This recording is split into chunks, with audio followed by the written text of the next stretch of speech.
Here is my granddaughter, Jenny, and her brother, Jarrett. We're at Jarrett's house, seeing how he decorated his home. It is a beautiful home, as you can see, and he has done an awesome good job decorating it for Christmas. This is going to be sort of a noisy video because we have a party going on, and it's all in the background, as you're going to be hearing it.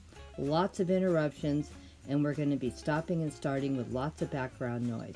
But Jared is a very busy young man, and you know when you're busy, you have to get them when you can.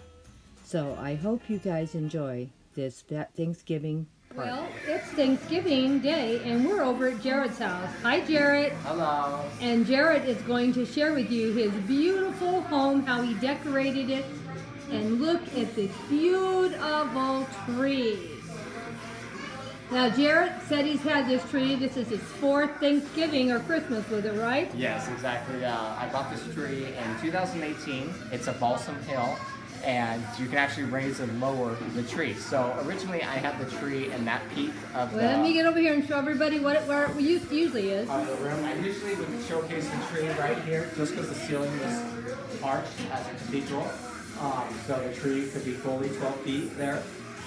But I wanted to change it up, so I decided to feature it in the front of the window. I'm going to get a little closer because the music's so loud in the background. No one's going to hear us. So this year I wanted to showcase the tree where people from the outside can see it. So I thought, okay, well the tree lowers, so I can do that. And so I lowered it to its lowest setting, which is I think 10.5 feet is where it's at right now. And now you can see it from the street. Now people walking by can see it. So it makes me happy knowing that other people can see it versus here. They couldn't see it from the street. When you plug the tree in, it actually automatically fluffs. So most artificial trees, you have to go in and fluff every single branch. You're touching every part of the tree. This one.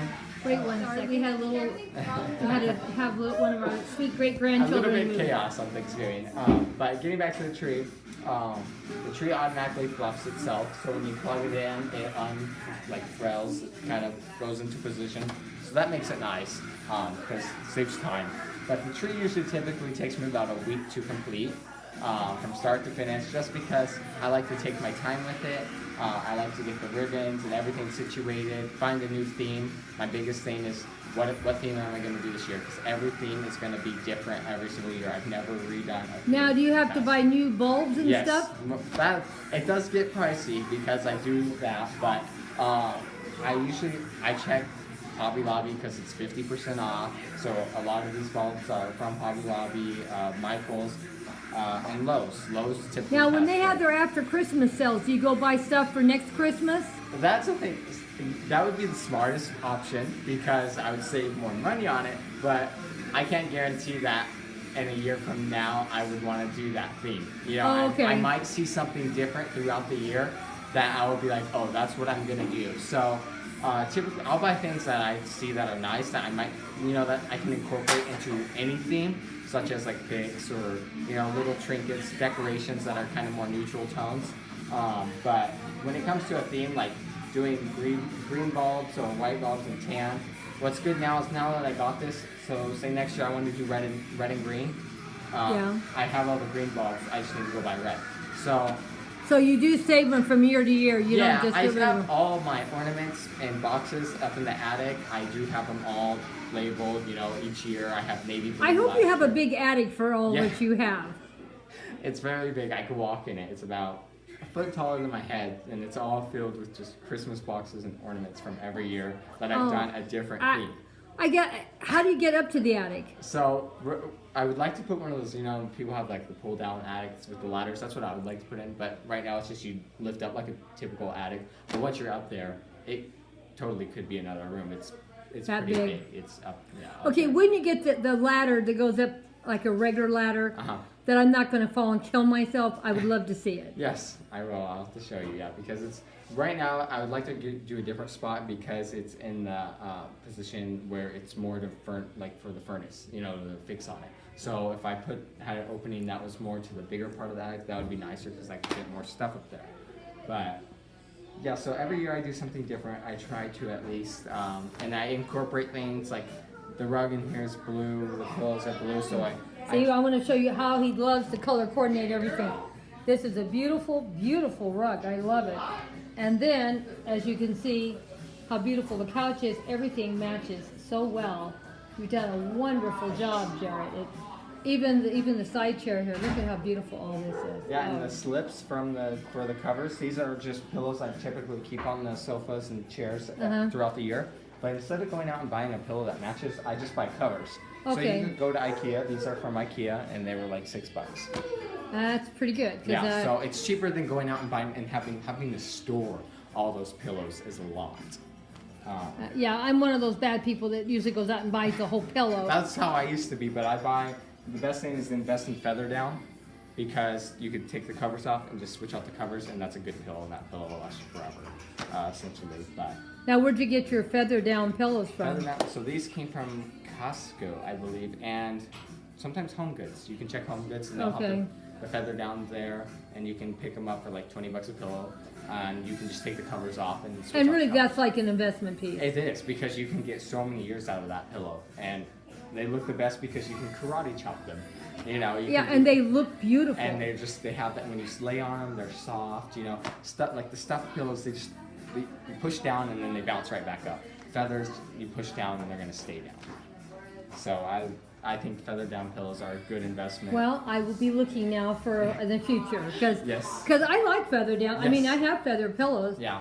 Because I have a lot of trouble with my neck, and they're Yeah. about the only thing that works with They're my the neck. best. Like the only thing I do not like about mine is when I'm sleeping. Sometimes I'll get one that goes through the thing and it'll poke me. Oh no. And I'm like, oh. But other than that, they're the best because they last forever. And they are investment pieces. You just gradually buy more, and then you work your way up and you have a bunch. So, what was the new pieces you bought for this year? So pretty much everything on the tree this year is new besides the glass icicles. I typically do use those every year on the tree just because. And they do look beautiful. They're Just- photographing gorgeous. Just because I love the way they look, and they're clear, so they go through everything. They're neutral. You know, it doesn't matter the theme you are Right, trying to you're go correct. for. You can use them on everything. So that is the only thing that was reused from last year. So And everything else is brand new on this tree. Everything else is brand new. I don't even want to think what you spent. Because I would there's have some to beautiful. calculate it. Yeah, because and how does this piece here work? So this was a story in itself. It's grapevine. You Yeah. know, typically people use the reefs, and the reefs, I tried using that, but it's too big and too much to work with, that it was pulling too much of the tree in.